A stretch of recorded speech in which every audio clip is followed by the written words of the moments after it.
Well, peace negotiations with Iran are on hold as Iran holds a multi-day funeral for slain Supreme Leader Ali Khamenei.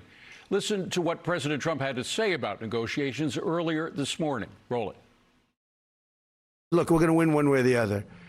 We're either going to make a deal or we're going to finish the job, okay? And it won't be tough to finish the job. I'd rather make a deal because I don't want to affect 91 million people. We can knock down their bridges in 1 hour. We can knock out their energy supply, all of those big plants that they built, big, beautiful, modern plants. They had a lot of money. They don't have any money now. We haven't given them any money.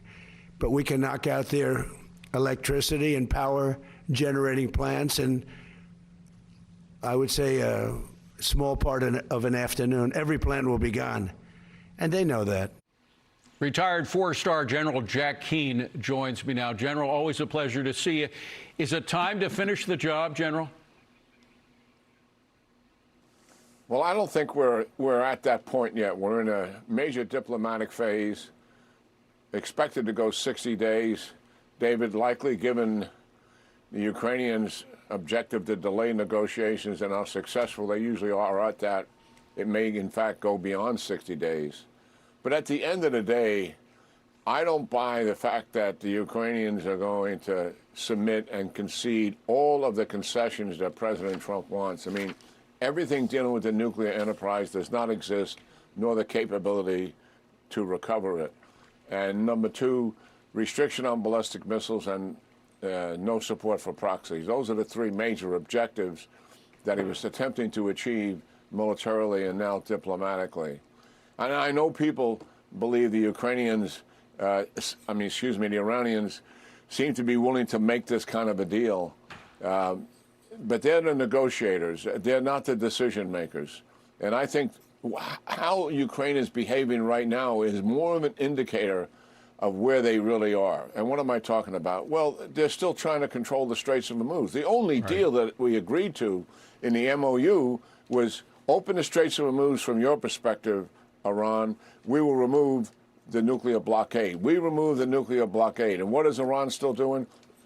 Controlling the Straits of Hormuz. 8 ships turned around on Saturday due to their intimidation and coercion based on what they're telling them where to go, when to go, and to pay insurance. And that's not supposed to be a part of the deal. Secondly, we now have evidence that they are recovering something nuclear at Pixax Mountain. And what's supposed to be is the status quo and no recovery. They're recovering ballistic missiles, and it's supposed to be status quo and no recovery during this ceasefire negotiation phase. I think those are indicators of their mindset.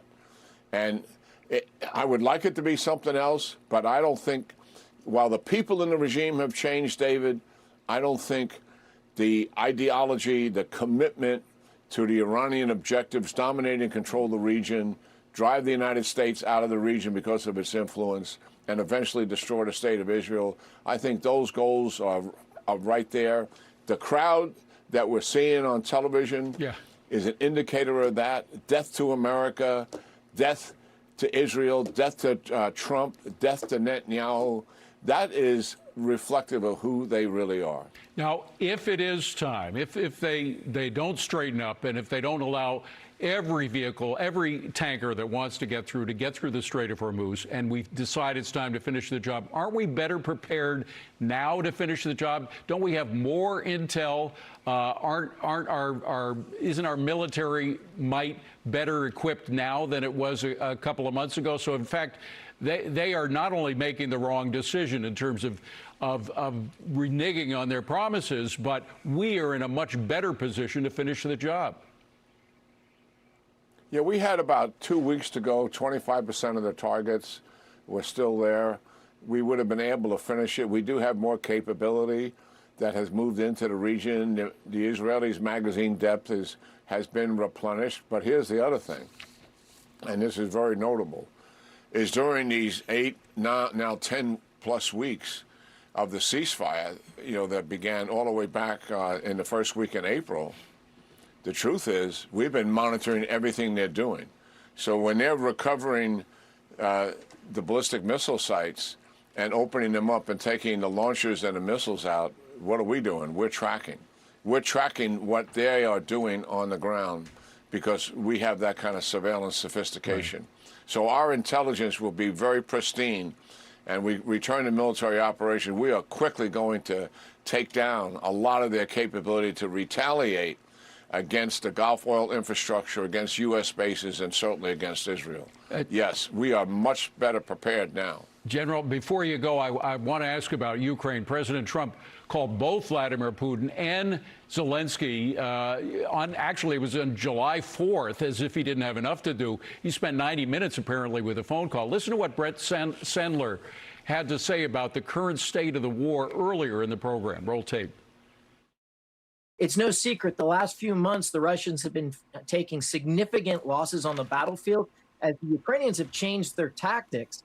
And I think this is providing an opportunity, an opening, maybe fleeting, but in the next month or two to try to get the Russians to agree to a ceasefire that's acceptable to the United States, but also Ukraine. And that, I think, was what you were hearing with those phone calls. General, we only have about 30 seconds, but is Russia ready to make a deal now? I don't think so. I think they still believe they can wear down the United States' will here in terms of President Trump and the political support, and also Zelenskyy.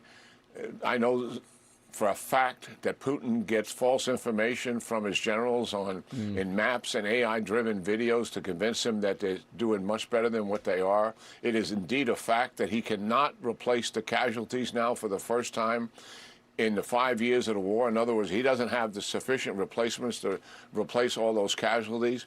His economy is worsening as he gets along here, but he's still, in my judgment, not ready. And he's lying to the president in that phone conversation about the success that he's achieving, when clearly everybody knows the tide has turned in favor of who? Ukraine. That's a fact. General Jack Keane, always a pleasure to talk to you, General. Thank you very much for coming in. Appreciate it.